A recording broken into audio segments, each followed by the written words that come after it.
Notre Bono de l'actualité politique, de la couverture politique, Alexis Lacroix est avec nous. Bonjour Alexis. J'ai pas le look de Bono, mais bonjour quand même. Merci. Ça peut venir si vous voulez. On peut en parler pour la semaine prochaine peut-être, Alexis. Vous êtes, en attendant de devenir une grande star, le directeur de la rédaction d'ActuJ. Mais c'est la une d'un autre hebdomadaire qui vous intéresse aujourd'hui, celle de Challenge. Le magazine économique a en effet choisi Michel-Édouard Leclerc pour sa couverture, avec cette interrogation. Et si c'était lui pour 2027? Alors, voilà, si vous voulez, Challenge, c'est les signaux faibles. Mais Challenge, il ne faut pas sous-estimer. Pourquoi? C'est un grand hebdomadaire économique qui a été d'ailleurs recentré progressivement par la direction actuelle, par Claude Perdriel, par Maurice Safran, vers un news magazine plus généraliste. Qui toujours donc, très intéressant à lire. Ouais, qui est de très bonne qualité. On passe le bonjour d'ailleurs à notre ami Maurice Safran au passage.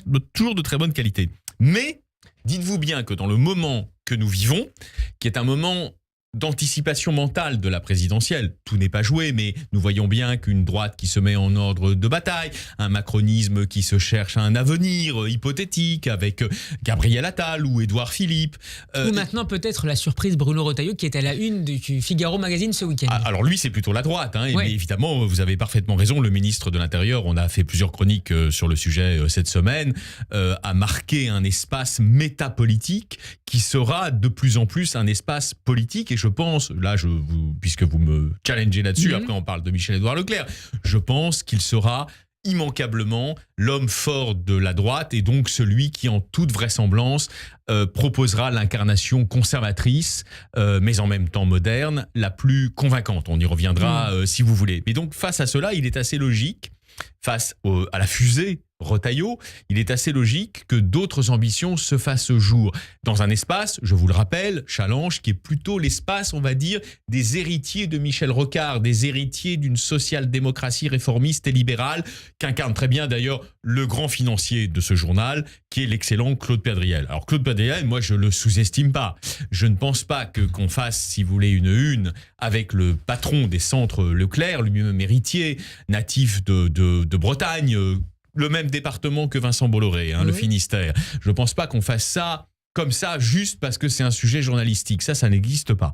On le fait avec... Et surtout pas avec un titre pareil. Évidemment, on le fait avec une réflexion métapolitique. Donc, je vais essayer de décomposer dans le raisonnement le profil que représente Michel-Édouard Leclerc, sans avoir eu de conversation avec lui. Il faut être honnête, évidemment, avec nos auditrices, nos auditeurs. Steve, c'est la marque de fabrique de ses chroniques. Mais enfin, on peut conjecturer des choses sur ce qu'il pourrait représenter. Je ne dis pas qu'il va y aller, mais ce qu'il pourrait représenter. D'abord, il y a 2 ans, j'ai eu vent, par des équipes autour de François Hollande, de conversations rapprochées qu'il avait eues avec des responsables, là aussi, de la social-démocratie, sur le fait qu'une explosion sociale imminente pouvait se produire en France sur ces questions de pouvoir d'achat. Donc, à ce titre, Michel-Édouard Leclerc, je ne l'idéalise pas, mais je suis descriptif, représente très bien ces responsables publics potentiels, s'ils se lançaient en politique, qui sont branchés, vraiment branchés, sur cette diagonale du vide de la France périphérique, où on a, c'est connu, mais il faut le dire et le redire, un mal fou à boucler les fins de mois. Oui, c'est d'ailleurs, puisque vous m'interrogez sur Bruno Retailleau, qui fait une percée absolument extraordinaire actuellement, c'est d'ailleurs aussi à cette France périphérique que dans les semaines qui viennent, le ministre de l'Intérieur et nouveau patron de LR va s'attacher à s'adresser, car il sait très bien qu'il n'y a pas de reconstruction possible de la droite républicaine sans triangulation de ces Français qui sont découragés, qui désespèrent de la politique. Mais qui répondrait, Alexis, dans le cas de Bruno Retailleau, à des inquiétudes identitaires ou sécuritaires, alors qu'on pourrait dire... Pas seulement. Est-ce qu'on pourrait dire non, que je charmé, Alexis, pour Michel-Édouard Leclerc, pour faire le parallèle, et je vous cède la parole, que Michel-Édouard Leclerc incarnerait une sorte de monsieur pouvoir d'achat? Alors, vous avez raison. Bruno Retailleau a une dimension civilisationnelle affirmée. Et d'ailleurs, je suis moi-même très sensible, si vous voulez, à l'homme de culture qu'il est, lecteur de Charles Péguy, lecteur d'autres auteurs. On ne va pas tous les citer ici, mais de Orwell à Camus. C'est un homme de culture. Et donc, il a une vision civilisationnelle de la reconstruction de la droite. Mais c'est pas incompatible non plus avec le souci des plus modestes. Attention, Et je pense que ça va faire partie de la nouvelle matrice de LR en reconstruction. Quant à Édouard Leclerc, alors c'est pas un homme de culture, je dis pas que c'est un inculte, c'est pas un homme de culture.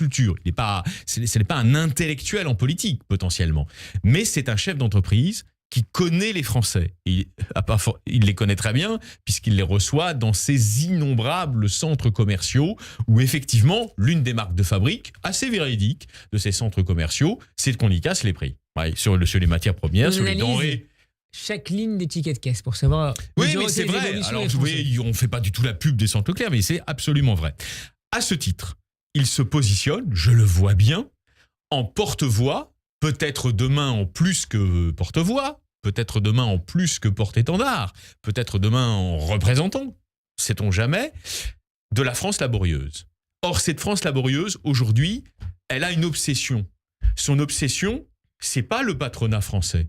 Son obsession, c'est la remplaçabilité par les machines numériques. En clair, par ce qu'on appelle les robots. Et donc, Leclerc, ça m'a frappé. Vous voyez, ça, c'est presque un argument de gauche, entre guillemets, s'il faut aller dans la sémantique. C'est l'anti-stérin, si vous voulez, de ce point de vue-là. Hein, vous voyez, un stérin, il s'en fiche de la concurrence des prolos des prolétaires par les robots. D'ailleurs, ça se voit, les gens qui le suivent ne sont pas, sensibles à ces thématiques-là.